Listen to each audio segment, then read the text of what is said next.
வணக்கம். இன்றைய முக்கிய செய்திகள். ரீல்ஸ் மோகத்திற்கு பள்ளி குழந்தைகளை பயன்படுத்தாதீர்கள் என்று தொழில்துறை அமைச்சர் கீர்த்தனாவுக்கு எதிர்க்கட்சித் தலைவர் உதயநிதி ஸ்டாலின் வலியுறுத்தியுள்ளார். கனமழை காரணமாக மும்பை புனே இடையிலான அதிவிரைவு சாலையில் ரூபாய் 7,000 கோடி மதிப்பீட்டில் கட்டப்பட்டு கடந்த மாதம் திறக்கப்பட்ட சுரங்கப்பாதை உருகுலைந்து சேதமடைந்தது. இந்தோனேஷியா சென்ற பிரதமர் மோடிக்கு அங்குள்ள இந்திய வம்சாவளியினர் உற்சாக வரவேற்பளித்தனர். உணவு பாதுகாப்பு சட்ட திருத்தத்தை மறுபரிசீலனை செய்ய வேண்டும் என பிரதமர் நரேந்திர மோடிக்கு தமிழக முதலமைச்சர் ஜோசப் விஜய் கடிதம் எழுதியுள்ளார்.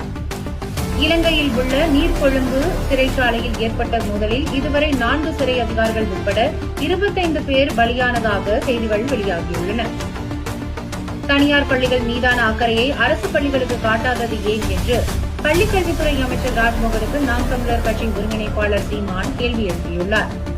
ஆணவ படுகொலையை தடுக்க தனிச்சட்டம் கொண்டுவர ஆலோசித்து வருவதாக சமூக நீதித்துறை அமைச்சர் வன்னியரசு தெரிவித்துள்ளார். சர்வதேச தரவரிசையில் இந்திய பாஸ்போர்ட் 125வது இடம் பிடித்ததற்கு பிரதமர் நரேந்திர மோடி அரசே காரணம் என காங்கிரஸ் தலைவர் மல்லிகார்ஜுன கார்கே குற்றம் சாட்டியுள்ளார். அமெரிக்க டாலருக்கு நிகரான இந்திய ரூபாயின் மதிப்பு 20 காசுகள் சரிந்து ரூபாய் 95.38 நிறைவடைந்தது. முருகன் பற்றிய தெலுங்கு படத்தை சீமான் எதிர்ப்பதில் உள்நோக்கம் இருப்பதாக இந்து மக்கள் கட்சி தலைவர் அர்ஜுன் சம்பத் கண்டனம் தெரிவித்துள்ளார்.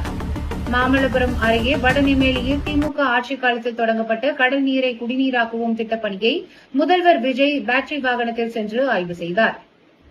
பஞ்சாப் நேஷனல் வங்கியில் 13,000 கோடி கடன் பெற்று பிரிட்டன் தப்பிய வைர வியாபாரி நிரவ் மோடி விரைவில் இந்தியாவிற்கு நாடு கடத்தப்படுவார் என தகவல்கள் வெளியாகியுள்ளது.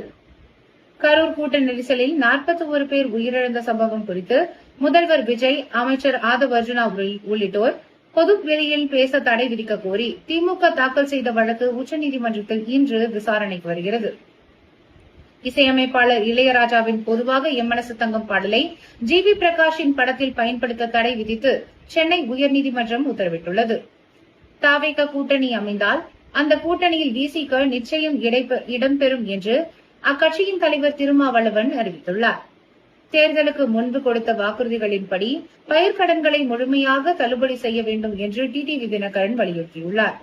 தமிழகம் முழுவதும் கடந்த 3 நாட்களில் 296 கிலோ கஞ்சா பறிமுதல் செய்யப்பட்டு 621 பேர் கைது செய்யப்பட்டதாக காவல்துறை தெரிவித்துள்ளது. மு.க. ஸ்டாலின் பெயரை பார்த்தாலே முதலமைச்சர் விஜய்க்கு உதவுவதாக முன்னாள் அமைச்சர் தாமோ அன்பரசன் விமர்சித்துள்ளார்.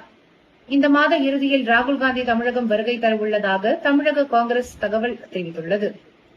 ஆடு திருடிய தாவேக நிர்வாகிக்கு அரசு வழக்கறிஞராக அரசு பதவி வழங்குவதற்கு தமிழக பாஜக தலைவர் நயினார் நாகேந்திரன் கண்டனம் தெரிவித்துள்ளார்.